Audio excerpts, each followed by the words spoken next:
काल में चुनाव होना जरूरी है?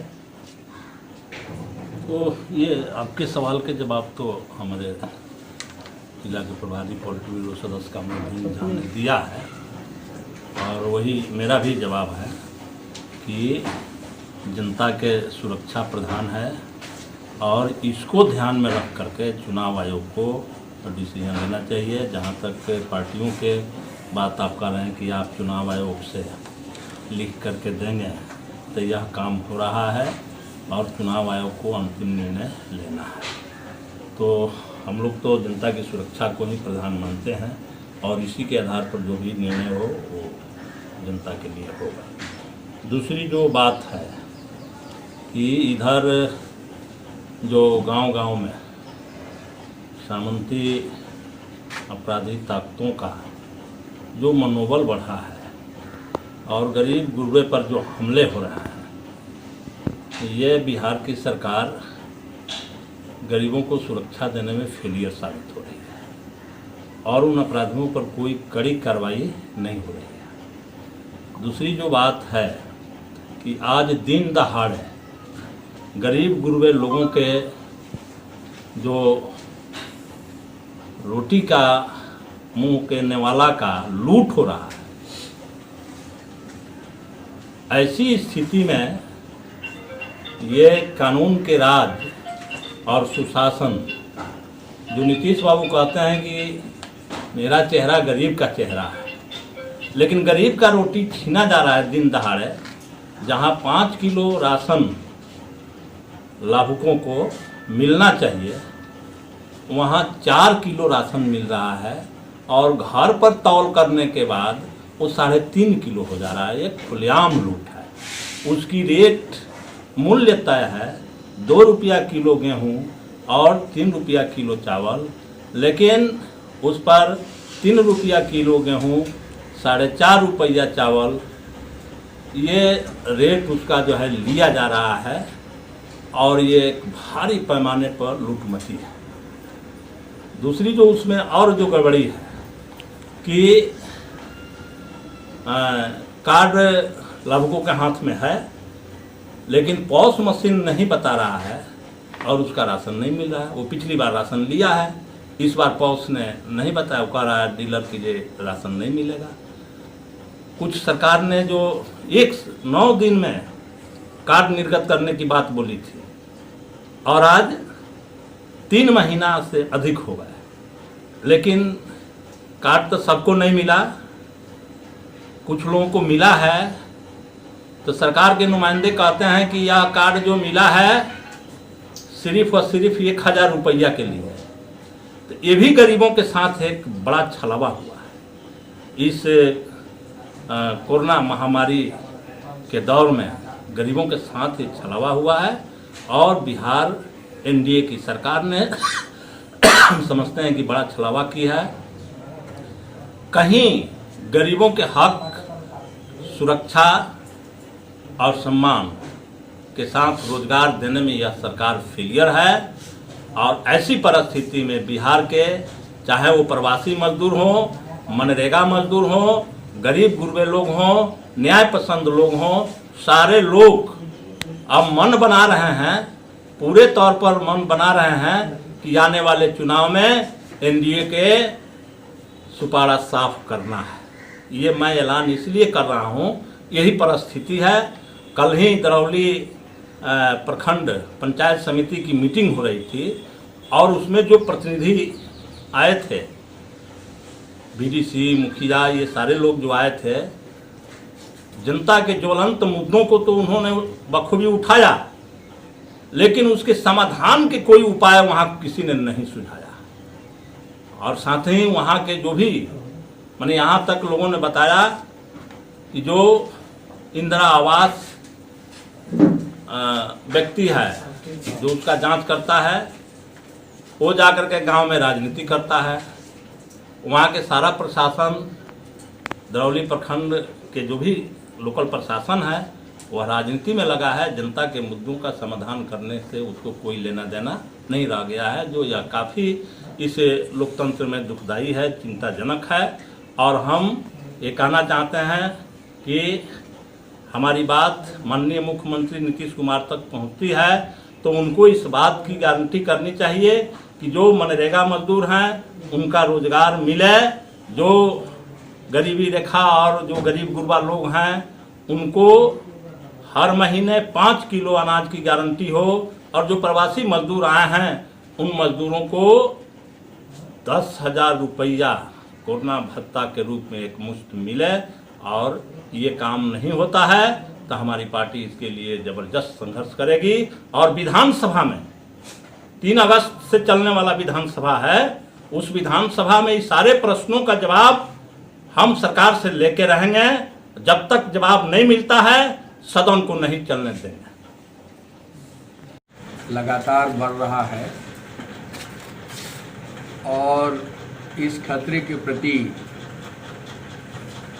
दिल्ली और पटना सरकार का जो अप्रोच है वो बहुत ही ढीला ढाला अप्रोच है।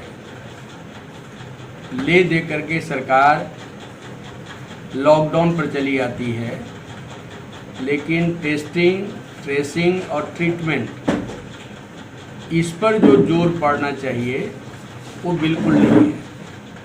बिहार तो पूरे देश में सबसे पिछले पायदान पर है टेस्टिंग के मामले में, और जिस तरह से बिहार में तेज़ी से मामला स्प्रेड कर रहा है, यदि बड़े पैमाने पर टेस्टिंग नहीं हुआ तो मैं मानता हूं कि बिहार के लिए बड़े खतरे की घंटी होगी। इसलिए सबसे पहले तो आप लोगों के माध्यम से हम सरकार से मांग करेंगे कि बिहार में प्रतिदिन कम से कम 20,000 टेस्टिंग की गारंटी हो, अस्पतालों की क्षमता को बढ़ाया जाए और ट्रेसिंग वाले काम को प्राथमिकता दिया जाए। खास करके जो प्रवासी मजदूर आए हैं 30 लाख से ज़्यादा, तो युद्ध स्तर पर उन तमाम प्रवासी मजदूरों का और भी जो बाहर से आए हैं उन तमाम लोगों का भी एक टाइम फ्रेम में उन तमाम लोगों का जांच होना चाहिए। ये बिहार के लिए बहुत ही ज़रूरी है। कोरोना के इस माहौल में, कोरोना के बढ़ते खतरे के बीच बिहार के चुनाव का शेड्यूल तय है। ये बहुत ही रिस्की है। कोरोना के इस दौर में चुनाव कराना अपने आप में बहुत ही रिस्की है, लेकिन ये फैसला चुनाव आयोग को लेना है। लेकिन चुनाव आयोग यदि कोरोना के इस काल में चुनाव कराने का फैसला चुनाव आयोग लेता है तो निश्चित रूप से चुनाव आयोग को समान अवसर तमाम राजनीतिक दलों को, तमाम उम्मीदवारों को समान अवसर का लाभ मिले, इसकी गारंटी उनको करनी होगी। और ये सत्ता संरक्षित जो वर्चुअल रैली का एक दौर शुरू हुआ है, जनादेश को चुराने का, हड़पने का जो दौर शुरू हुआ है, इसका चुनाव आयोग को इस पर रोक लगाना चाहिए। हम आपके माध्यम से इस बात को भी कहना चाहेंगे कि अभी प्रवासी मजदूरों का सिवान जिला में और पूरे राज्य में हम लोगों ने लगभग कहिए तो 500 से ज़्यादा पंचायतों में सम्मेलन किया है, और प्रवासी मजदूरों ने एक एकताबद्ध होकर के लोगों ने कहा कि गुजरात में दर्जनों जगहों पर दर्जनों बार लाठियां चलाई गईं, मुकदमे दर्ज हुए, गालियां दी गईं, बिजली का लाइन काट दिया गया, पानी का सप्लाई बंद कर दिया गया, और इन तमाम दमन के बीच अमित शाह का बयान सामने नहीं आया, मोदी जी का बयान सामने नहीं आया, और तब ये किस मुंह से बिहारियों का वोट मांगेंगे?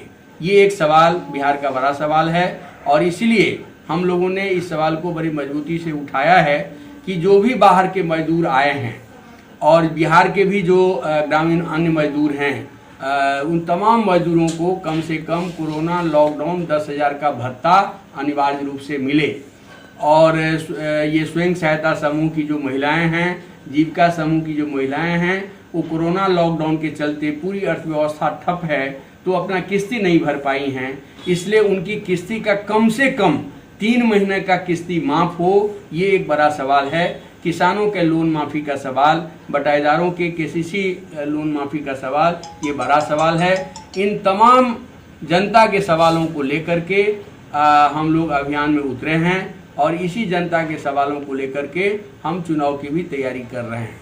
हमारी कोशिश होगी कि ये डबल इंजन की जो भाजपा जदयू की नीतीश जी की सरकार है वो चौतरफा विफल हुई है, हर मोर्चे पर विफल हुई है।